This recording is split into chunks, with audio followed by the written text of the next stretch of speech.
ইভা এ বসে পায়েস খাচ্ছি। পায়েস খেছো আমি তুমি সঙ্গে বসে দেখো মাছ লেগেছে মাছটা কুটো তো আর মাছ টাছ করতে পারবো না আমি। রাত্রে আমি তো দিন মাছ না কুটলে এখন হয় তারপর মাছের করে আমি মাছ টাছ করতে পারবো না এখন রাইতে বলে মাছ কাটবো শীতের দিন। মতে কি এমনি করে আমি ধরে ফিরে যাচ্ছি দেন গা ওই ধরে ফ্রিজে থাকা কি হইতে কি নেছে দেখি আর মজা টজা লেখি দিয়ে ও মজা করতে আগে খেতে মাছ লে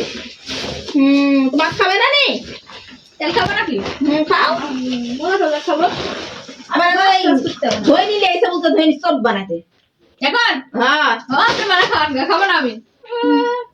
কে ধই সব বানা খাবে না নি মাথায় গরম গরম বানাবে আর খাবে খালি আমার সাথে থাকবে সব দেখিতে এসব বউলি হবি এই বউ কবে কাম শিখবি আজ পর্যন্ত কাম শিখলো না 7 বছর 8 বছর হয়েছে খালি আমাক করতে হবে আমাক করতে হবে আমাক করতে হবে কে কিচ্ছু করা লাগবে না এই মজা টোকাও দিব না সব লিখে দিব